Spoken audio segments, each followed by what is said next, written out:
Capítulo 1. Judas Iscariote, el discípulo desconocido. Judas Iscariote. Un nombre que resuena a través de los siglos como sinónimo de traición. Sin embargo, su historia es más compleja de lo que muchos podrían imaginar. Antes de ser conocido por su traición, Judas fue elegido por Jesús mismo para ser uno de los 12 discípulos, un seguidor cercano que caminó con el Mesías y fue testigo de innumerables milagros.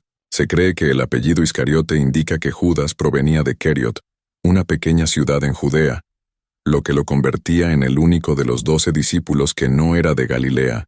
Desde el principio, Judas destacó por sus capacidades, era astuto, calculador y práctico, cualidades que hicieron que se le asignara el rol de tesorero del grupo.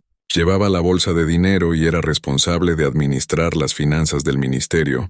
Jesús, sabiendo perfectamente quién era cada uno de sus discípulos, no dudó en confiarle esta tarea a Judas, a pesar de lo que vendría más adelante.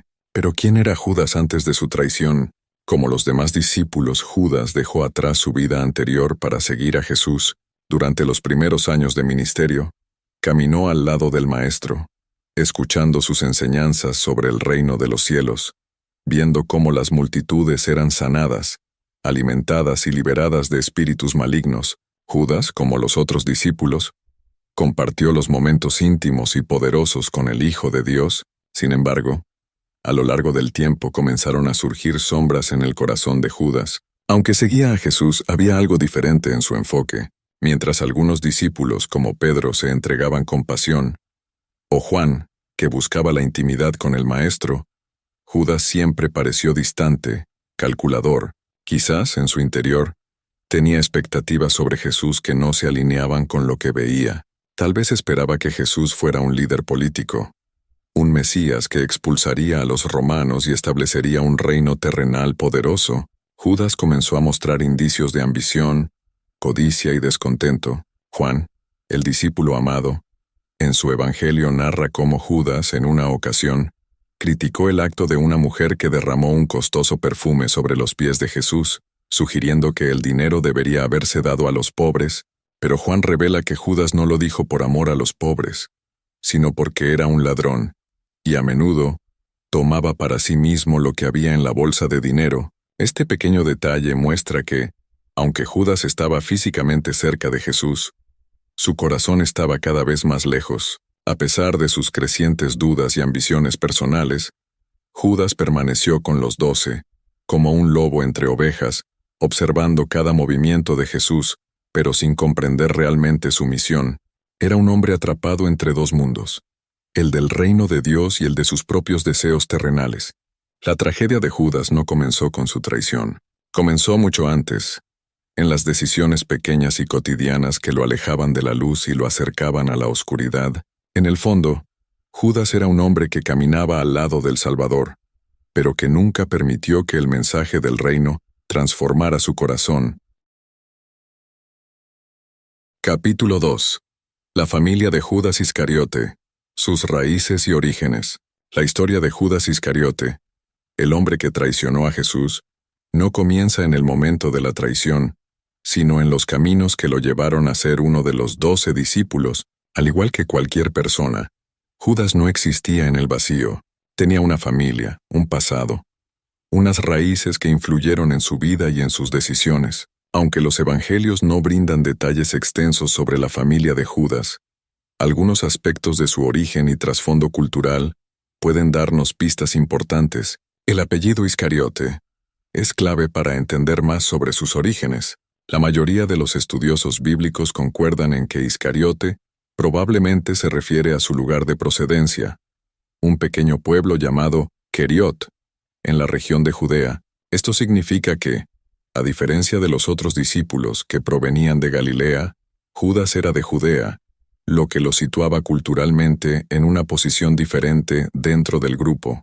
Keriot era una ciudad pequeña y poco mencionada en las Escrituras, pero su ubicación en el corazón de Judea lo conectaba con las tradiciones y costumbres más arraigadas del judaísmo.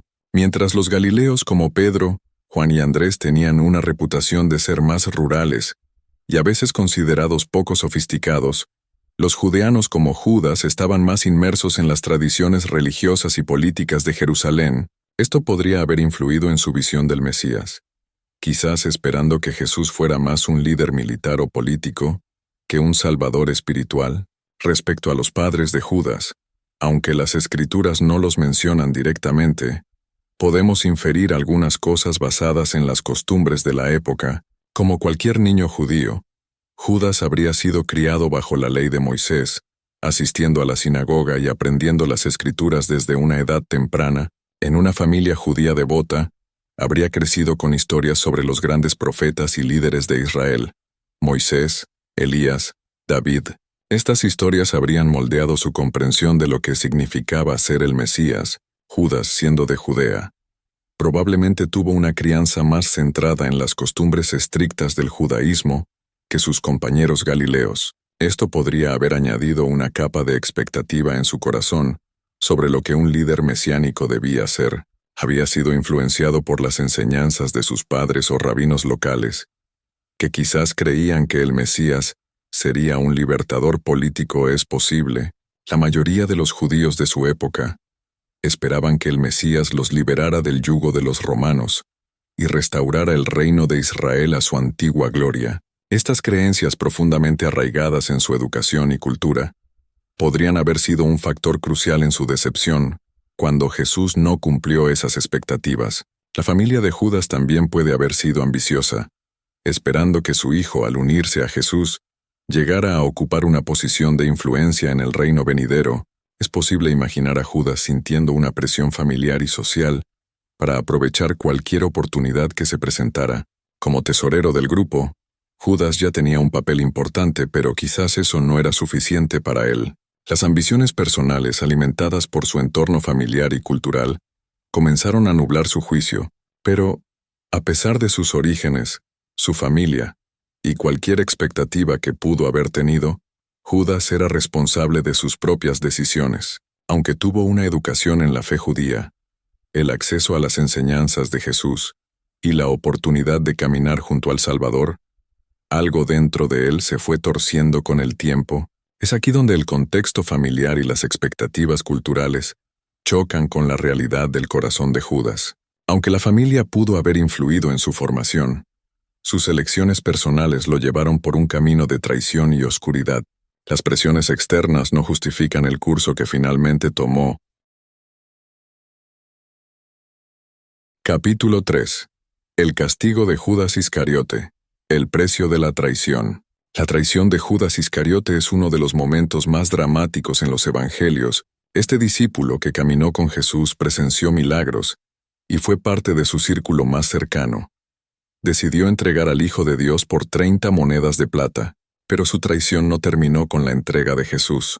El castigo que siguió fue tanto físico como emocional, y marcó su destino. Después de la última cena, Judas se separó del grupo y fue a cumplir con el plan que había acordado con los líderes religiosos.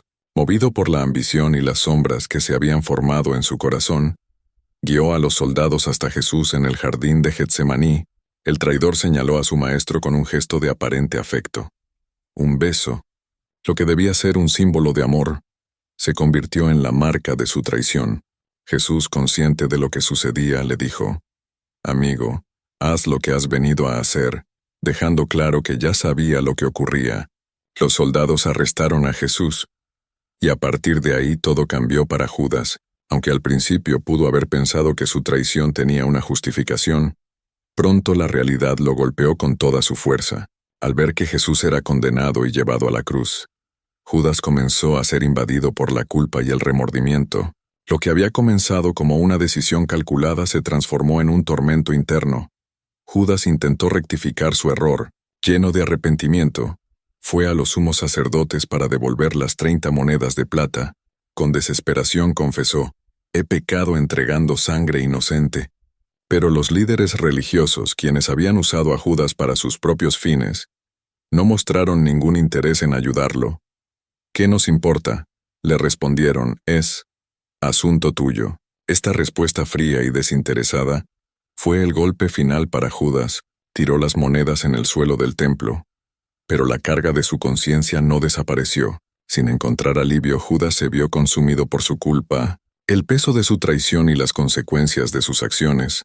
lo llevaron a un desenlace trágico. Según las Escrituras, Judas murió en un campo que más tarde fue conocido como el campo de sangre, un lugar marcado por la tragedia y el recuerdo de su traición. El castigo de Judas no solo fue su final físico, sino también el tormento interno que lo acompañó hasta sus últimos momentos. Es una historia de advertencia sobre cómo las decisiones que tomamos, guiadas por la ambición o el engaño, pueden llevarnos a un lugar oscuro del que es difícil escapar. A pesar de haber estado cerca de la luz, Judas permitió que su corazón se llenara de sombras, llevándolo a un destino que ni siquiera él pudo soportar.